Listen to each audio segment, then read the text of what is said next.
Scream, one of the most popular and well-known movies in the genre of horror, and arguably the best in horror and the subgenre of comedy horror. This slasher reanimated the love of scary movies for many and sparked that same love for many new fans to come. The question is, why was it so popular? When I'm asked this question, I often come back to the legendary cold open, which I believe changed horror and the film industry as a whole forever.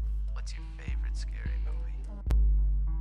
Before I jump into this video, I want to thank everyone for their support and feedback on my channel. We will all grow together. If you like what you see, I would greatly appreciate it if you subscribed. It's free and it helps support the channel a lot. Now, with that out of the way, let's get into the genius behind the Scream cold open. Now, often, as many of you guys know, the most important part of a video is the intro. This is the same for movies, especially horror movies. The goal of filmmakers is to hook the audience into watching their whole movie, just like how I and your other favorite content creators attempt to hook viewers into watching their whole video. Many movies will gradually evolve the storyline and plot as it goes on, but horror movies, and specifically the Scream series, are famous for jumping directly into the plot before the opening credits or title sequence is played. This is what makes viewers interested, because the viewer feels as if they are already in the climax of the film, which often they can be. The Scream cold open is pretty simple yet so complex. It starts with a phone ringing, which sees the most notable actress on the cast answer it. Hello? This actress is Drew Barrymore, who was extremely well known at the time and mentioned over and over in the promotions for Scream. Drew Barrymore is a huge draw, and many casual fans of horror watch this movie just to see her. To no one's surprise, by the way that the ads were running, it would seem that she would be the lead role. As Casey Becker, her role, picks up the phone, she's met with an unfamiliar, soothing voice. What number is this? She assumes it to be a prank call and disregards it as she begins to start some popcorn for her movie. Suddenly, she receives another call where she explains how she's going to watch a horror movie. What's your favorite scary movie?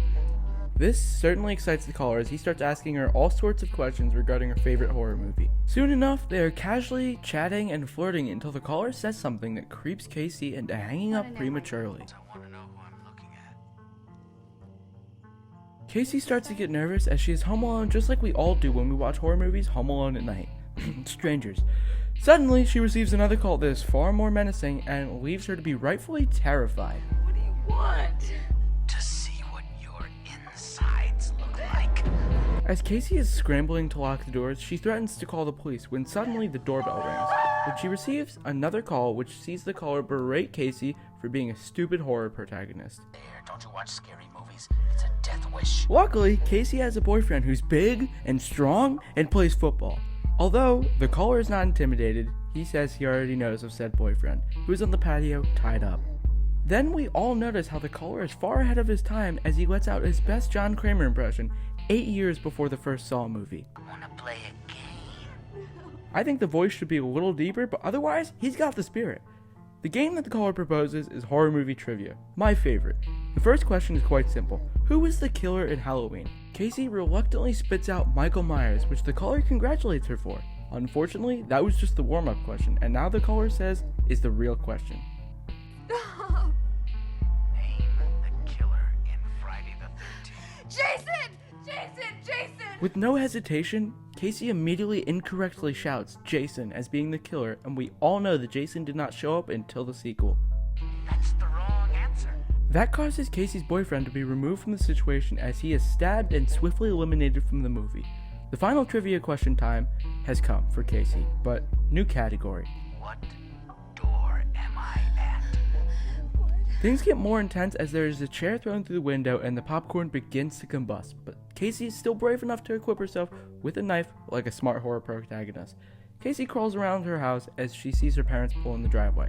She quickly is met by Ghostface in his first appearance on film. Ghostface efficiently stabs Casey multiple times as she tries to get the attention of her parents to no avail. Ghostface finishes Casey off camera as the parents immediately know something is wrong as the house is full of smoke from the flaming popcorn.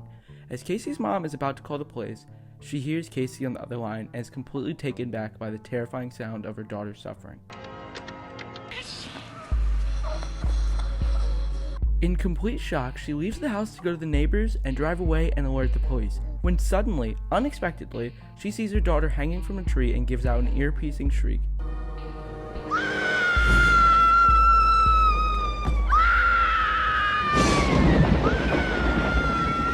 And with that, we have our cold open for Scream. Alright, there's a lot to unpack here, but for starters, Killing Drew Barrymore in the first 15 minutes is a bold move that happened to pay off.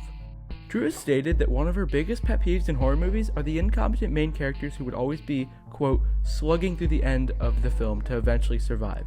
So, Drew and horror icon Wes Craven divulged a plan to have Casey Becker, who Drew requested, killed in the first 15 minutes to stun audiences and let them know Scream is not like the other horror movies. It is truly insane to think that a popular actress who would be advertised as the main character would quickly be killed off in the opening sequence. Another very significant part in the cold open that had not been seen in any other horror movie is self-awareness. Immediately, horror fans are able to relate to the characters because of the discussion about Halloween, Nightmare on Elm Street, and Friday the 13th. Halloween. No, the one with the guy in the white mask who walks around and stalks babysitters. A really popular part of watching a horror movie is making fun of the protagonist for not being smart in a life or death situation. Scream acknowledges this idea and combats it by having Casey be smarter than the average horror movie victim. Something that people don't appreciate enough about Scream is the gore and terrifying first kill. When I first saw this movie, I was completely shocked at the brutal imagery of Casey getting hanged from a tree right in front of her parents. To no one's surprise, this style of self-aware comedy definitely resonated in the genre, as it inspired such films as I Know What You Did Last Summer and Final Destination, but it was also able to ignite some of the most popular horror series to release some sort of satirical, self-aware, comedy-based horror film, such as Jason X, Halloween H2O, and Wes Craven's A New Nightmare, among many others. Another part that is just so genius about this cold open is the pure emotion. These first 15 minutes caused audiences to laugh, relate, and be haunted by the Ghostface killer. Speaking of Ghostface, he is another huge part in what makes the sequence so great. Starting off with the calm but eerie voice of Roger Jackson, who also voices Mojo Jojo from Powerpuff Girls.